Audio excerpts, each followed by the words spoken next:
إذا السلام عليكم ورحمة الله تعالى وبركاته. مرحبا بكم في هذه الحصة هذه اللي غادي نحصوها إن شاء الله تعالى لا سوليسيون ديال لو بروميير إكزرسيس ديال لا سيري اللي ديجا درت في الجروب، وديجا درت واحد الكيسيونير فوالا باش نحاول ما يمكن نشوفوا الأجوبة ديالكم. وهذا الكيسيونير الهدف ديالو بطبيعة الحال هو أننا نشوفوا فين كاين المشكل بالضبط عندكم باش نحاول ما يمكن نركز عليه au cours de la solution ديال l'exercice.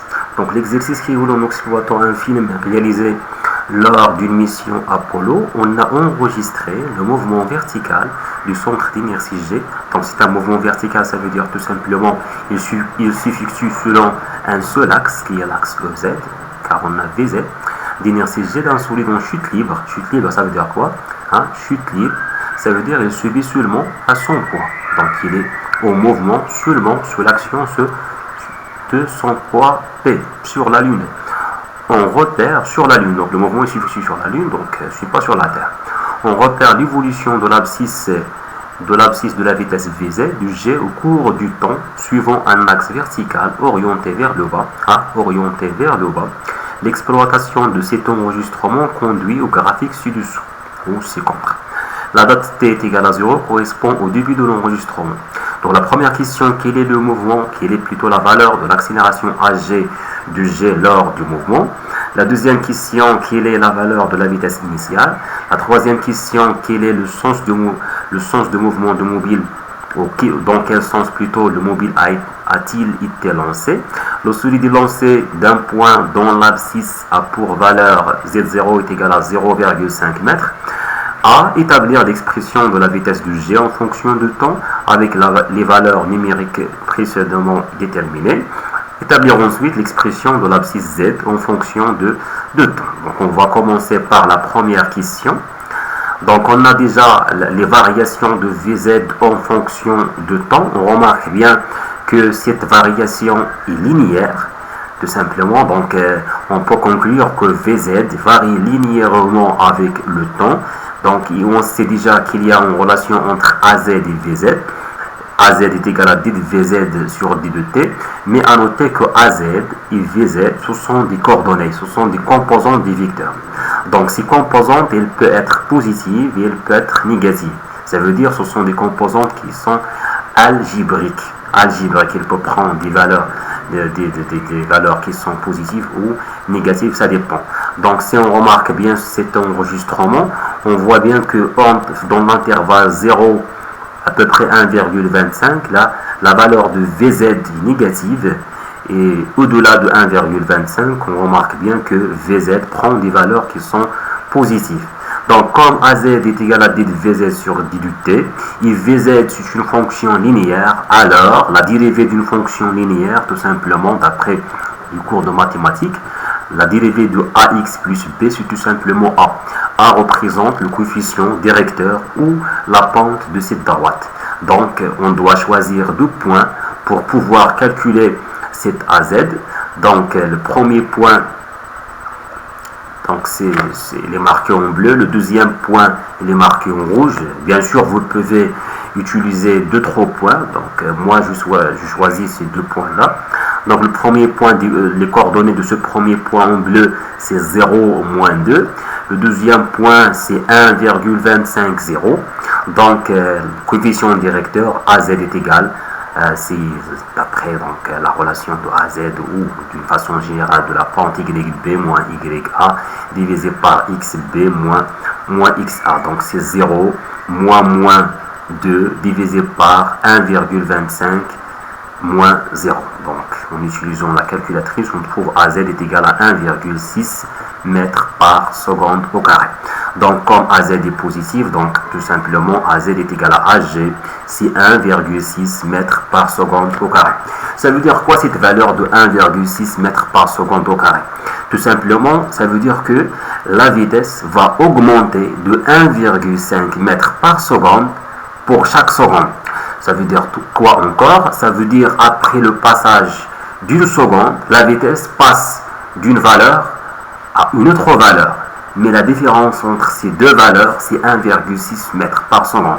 Si on considère, par exemple, le mouvement est sans vitesse initiale, ça veut dire t est égal à 0. Si on considère, donc c'est une supposition, il ne peut être pas le cas dans cet exercice.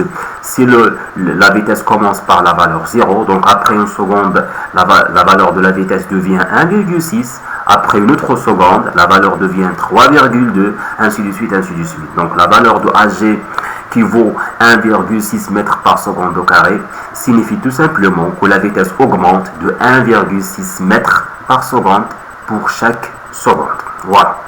Pour la question 2, la question 2, c'est à propos de la valeur de la vitesse initiale. Donc on va penser à t est égal à 0. Tout ce qui est initial, c'est t est égal à 0. Donc à t est égal à 0, on a la valeur de Vz est égal à moins 2. V0Z, c'est moins 2 mètres par seconde. C'est la valeur initiale de la vitesse. C'est plutôt la valeur initiale de l'altitude de Z. Hein, V0Z, hein, c'est moins 2 mètres par seconde.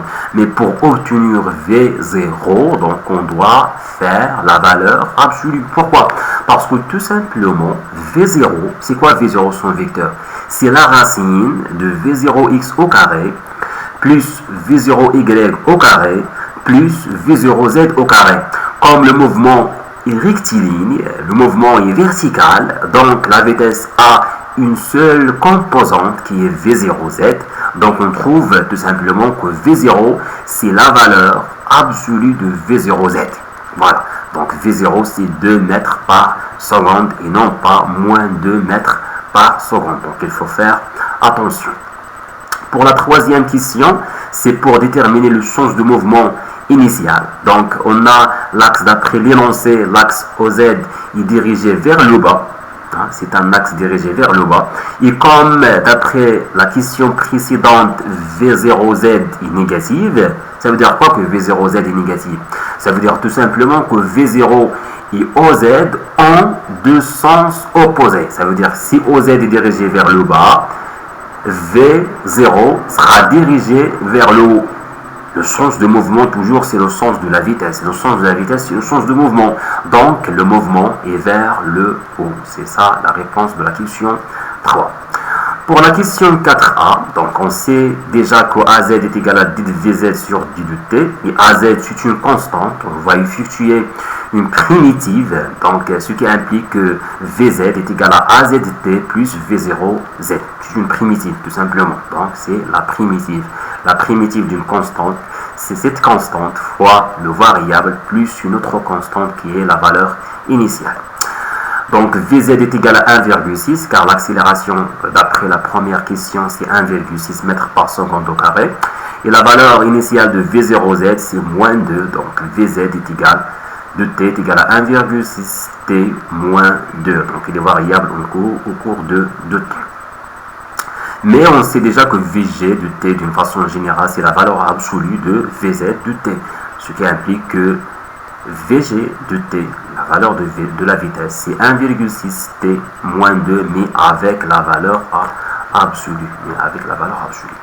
Pour la dernière question, donc on a, c'est déjà d'après le cours que Vz est égal à d de z sur d de t, donc ce qui implique autre primitive, donc Vz c'est 1,6 t moins 2 ou Vz c'est AZT plus V0Z. Donc la primitive de cette expression là c'est 1 demi AZT au carré. Donc t devient un t au carré, donc et je dois diviser par 2 plus V0Z fois t plus la valeur initiale de mon variable c'est Z0. Donc en remplaçant chaque constante par sa valeur, donc on trouve que z de t est égal à 0,8, c'est 1,6 divisé par 2, 0,8 t au carré moins de t plus 0,5.